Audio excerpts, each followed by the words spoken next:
What's up everyone, Kevin Kuo here, your Pasadena, Los Angeles real estate agent. Now, normally when most people buy real estate, if they plan on keeping it, they almost always want their children to inherit and enjoy the benefits of that property in the future. However, in California, if you decide to make changes to property ownership, your property taxes are supposed to be reassessed to what it's worth when you transfer ownership. And since real estate generally goes up over time, this would mean that your kids would have to pay a lot more in annual property taxes. So, how do you keep your property taxes low and transfer property to the next generation?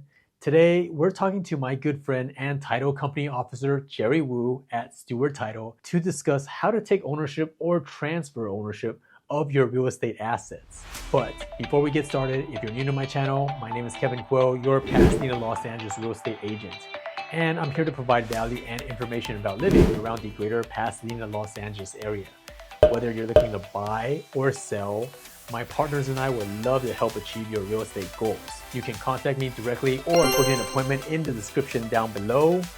And if you enjoy my content, remember to like and subscribe to be notified anytime a new video comes out. So with that being said, let's begin.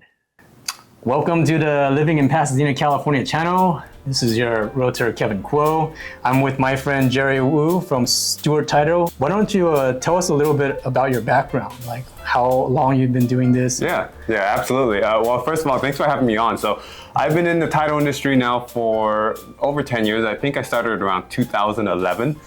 And I've always been in the SoCal area. So 2011 was a really interesting time because the market had crashed and it was on the rebound. So I came into the business doing title insurance when there were a lot of notice of default properties, still a lot of distressed properties, foreclosure properties. So it's a really interesting time. I've got a few questions that I wanted to ask you. And it has to do with different scenarios, but they all apply to my clients that I've worked with in the past. So scenario one, let's say you currently own a larger place and you're downsizing to, let's say, the Pasadena area.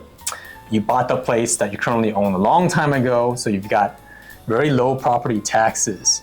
And you would like, to keep your property taxes low, but also like your kids to inherit the new place that you're going to buy with that low property tax as well. How should you take title on that purchase? Well, it's not so much the way that you take title, but it's something that California offers a benefit called Prop 19, Prop 19. And it's specifically, there's multiple parts to it, but one part of Prop 19 targets homeowners that are over the age of 55. And it says that as long as you're over the age of 55 and you have a primary home, you can technically sell that primary home and buy a replacement primary home and carry over your tax base. Okay? So keep the same tax base. Keep the same tax base. And I think a lot of people get confused about carrying over the tax base.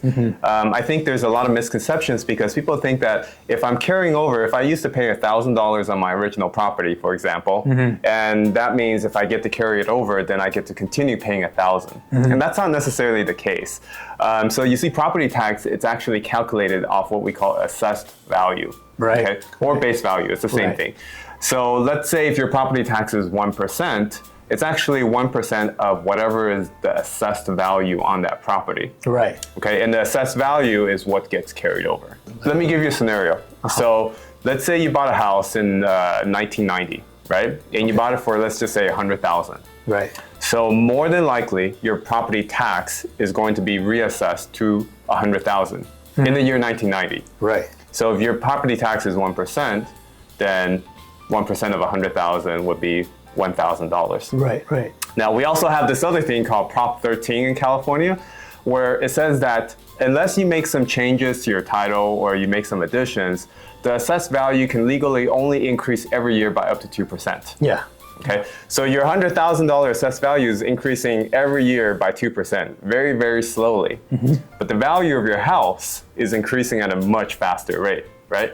So today, in 2023, your house may be worth, let's just say $500,000. But your assessed value over the years has increased very slowly, so it may have only increased up to $200,000. So even though you have a $500,000 house today, your assessed value is still only $200,000, and you're paying property tax off that $200,000. Exactly. Right. Yeah. Right. So if you qualify for Prop 19, what you're transferring over is that $200,000 assessed value on your new property. So let's say you sell your primary home for $500,000. If you buy a replacement primary home within 2 years in the state of California at $500,000 or less, then you get to carry that $200,000 over. If you sell at $500,000, but maybe you buy let's say you buy at $800,000. There's a $300,000 difference, then that $300,000 gets added on to the $200,000 assessed value. Oh, so so you buy $800,000, then you're paying a $500,000 like assessed value. Basically, yeah, because there's a $300,000 difference that gets added on to the old assessed value of $200,000. Okay. But if you sell for $500,000 and you buy at $400,000, then you just keep that $200,000 assessed value. Okay. And then when your kids inherit the property, do they automatically just get this, low property tax, or do they need to do something? So with Prop 19, you get to take advantage of this 3 times. For people over the age of 55, you get to take advantage of this 3 times in your lifetime, and as long as all properties are in the state of California. Okay. Now, nearing towards the end of your life or wherever, you might be considering transferring it to your kids, like you were saying. Right. Now, remember I said there's multiple parts to Prop 19? Yeah. Well, the other part of Prop 19 says that any transfers between parent to children, as long as it is the primary home of the parent and the children continues to keep it as their primary home, then property taxes will not get reassessed. Oh. And that's all under the Prop 19 umbrella. So you have to physically live in the children has to physically live in the property. Like they're supposed to, use it as their primary home. Before, I think 2021, it didn't really matter, if it was primary, investment, vacant land, commercial, residential, like any transfers between parent and children does not get reassessed. But they changed that a few years ago. Yeah, because that was my next question is what if they don't live in the property, right? Then they won't enjoy your kids won't be able to enjoy the lower That's right. assessed value. That's right. So if, say, for example, you had a primary home and then you transferred it to your kid, but then your children does not use it as their primary residence. They use it as a rental property. Then technically, it does not qualify for that side of Prop 19, and then the property tax would get reassessed to the fair market value on the day of that transfer. Yeah. So for the part on Prop 19 where it's parent to children, there is a caveat.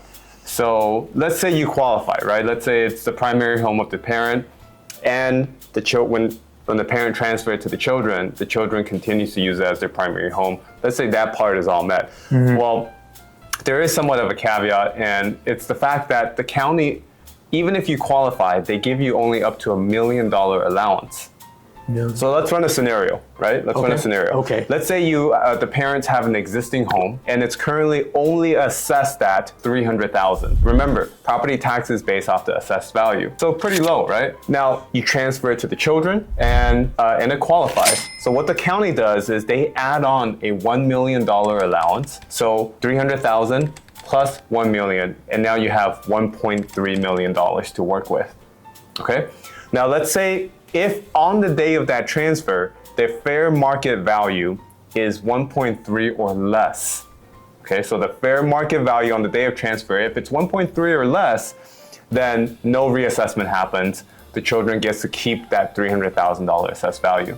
Okay. But if the fair market value on the day of transfer is more than 1.3 million. Let's say it's 1.5 million. There is a $200,000 difference now. Now that $200,000 difference gets added on to $300,000, and then the new assessed value for the children becomes $500,000. So even if the kids live in the property, there's still that $1 million allowance that. Yeah.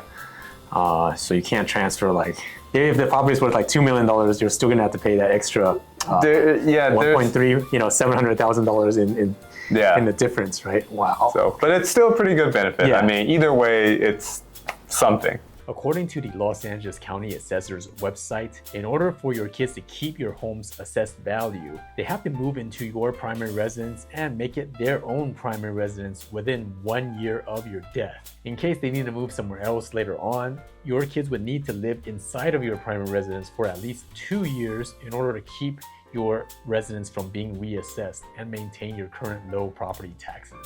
Second scenario I've got here. Let's say you're a single or married couple looking to purchase your first home, but you know for a fact that this is a starter home and you're not gonna be living here for more than 4 or 5 years.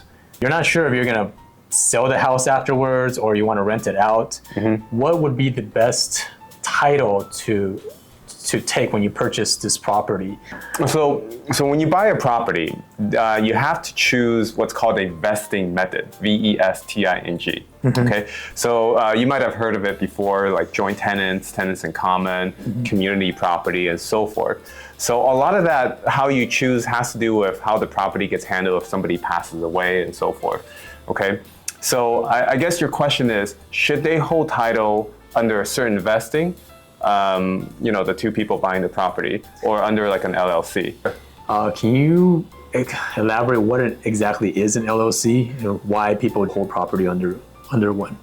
So an LLC stands for a limited liability company. So it's just a legal entity that you can create, similar to like a corporation, a partnership, and so forth. If you want to find out the various differences between like an LLC and a corporation and so forth, there's a lot of resources, or you can talk to an attorney or a CPA. But essentially, sometimes you want to keep your personal assets and your, separate from investments or other type of assets. So you can create like a legal entity, such as an LLC or corporation or so forth, and then put some of your assets under that legal entity separate from yourself as an individual.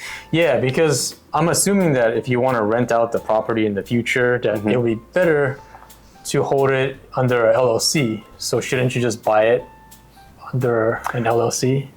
Theoretically, yeah, but if you're buying it many times, a lot of lenders, they might not be able to lend to an LLC. So you may have to buy it as individual names. So, Michael and Jennifer as individuals, and then you would choose a vesting method like joint tenants and so forth. And so you would hold it under your individual names, and then maybe on later down the road, let's say you decide to use it as a rental property, and you want to hold that under an LLC that you created. Well, that's perfectly fine because title can actually be changed and transferred at any point in time. So you're not locked into anything.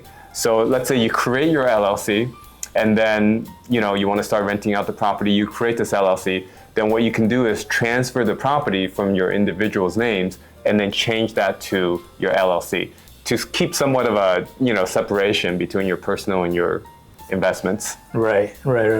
And then when you transfer the property into the LLC, do the taxes get reassessed when you transfer it? Well, technically, no, in certain scenarios. So remember earlier we said that any transfers does technically trigger a reassessment, unless it's a transfer to yourself. So if I transfer it to my own LLC, right? So if Jerry was on title as an individual and then I transfer it to an LLC of which I also just own by myself, technically I'm only changing the way title is held and the interest and everything remains the same. If you do it in that fashion, property taxes should not get reassessed. Now, in my experience, what the county assessor has done is once you make the transfer, as long as you mark in the paperwork that it's a transfer to yourself, they might send you a letter requesting for your LLC documents to verify that it is indeed all the same parties. Right. I guess the last scenario would be, what if you're a parent and then you already own property, right? You own rental property, you own like vacation property, and you bought these properties like a long time ago. So you're paying very low property taxes on these properties. What would be the best way to transfer them to your kids? Would it be, doing it like deeding them or like creating some kind of LLC or, Sure. Well, first of all, I want to say, every family has different scenarios. So make sure you talk to like an estate planning attorney, about your specific needs. But with that said, let's say, I think personally, one of the better ways is to hold title under your trust. Okay, so let's say right now you have title under your individual name. It's maybe just husband and wife. Okay, and you're living in the property, and you really have an intention to, once you pass away, to transfer the property to your kids, and then hopefully that they also get some tax savings as well. Well, one of the better ways is to create a living trust. Okay, then change the title from your individual name to your living trust, and then have the kids as the beneficiaries of that living trust, maybe for that particular house. If you have title under a living trust and then you pass away, the property doesn't end up going to probate, which means it doesn't end up going to court. It follows the certain instructions within the trust. Now, if the kids inherit the property through the trust, again, that's a parent-to-child transfer. And as long as the children continue to use the property as their primary home, Prop 19 can kick in, and then they would be able to save on the property taxes. I see.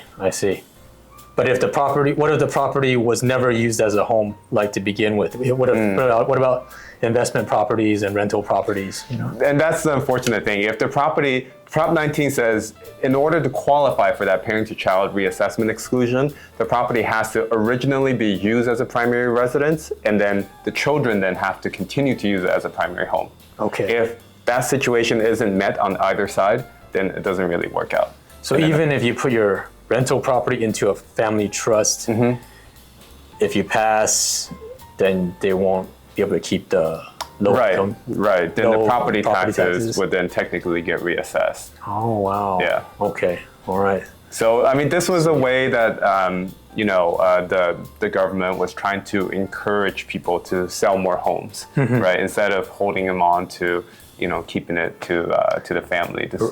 Right. So yeah, plan on keeping your kids in your properties. Keep your property taxes low. Yeah. Yeah. Well, thank you so much for coming on my show, Jerry. I appreciate it so much. My pleasure. Well, if we have any questions, we'll definitely come back to you again. Happy to. All right. Yeah. Thank you. Thanks. All right. All right.